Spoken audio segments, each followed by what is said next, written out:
Fleeing war-torn Sudan for 24-year-old Rawan al-Walid was a tale of fear and exhaustion. Now in relative safety in Egypt, she told Reuters even celebratory firecrackers marking the end of Ramadan fasting make her anxious.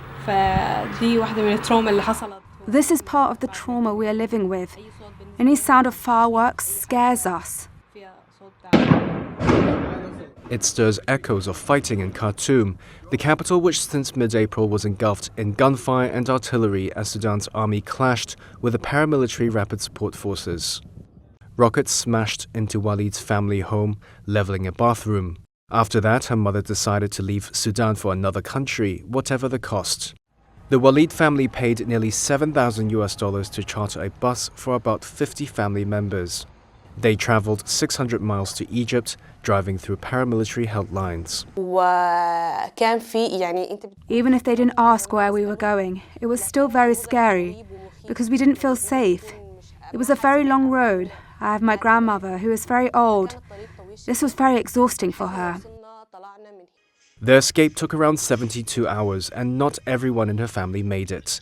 Walid says she left behind her brother. The family were worried they would not be able to secure a visa for him on time. We know nothing about him. This is so sad because we cannot communicate with him. We didn't know if he would be able to cross the border without obtaining the visa. He is alone and without electricity, water or food.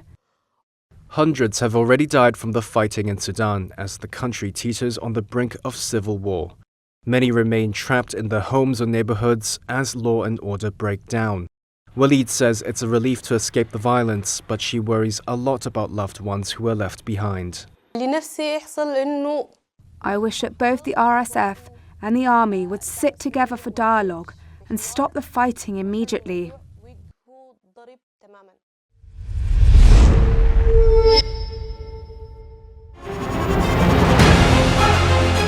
Email exchanges from inside the BBC, they talk about the risk of violating Indian laws. It's easier to rake up the freedom of speech debate, but does it give anyone a free pass to knowingly violate the law? America supports India because it needs India's support in return. And India is working with the US because it suits India's interests. This is how geopolitics works.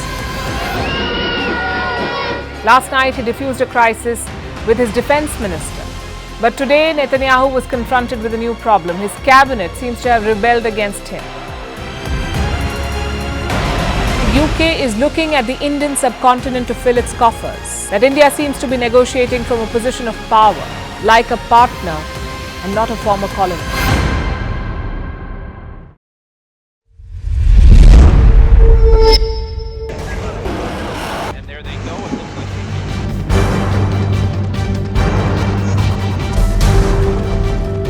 The US and Russia are dangerously close to an armed conflict.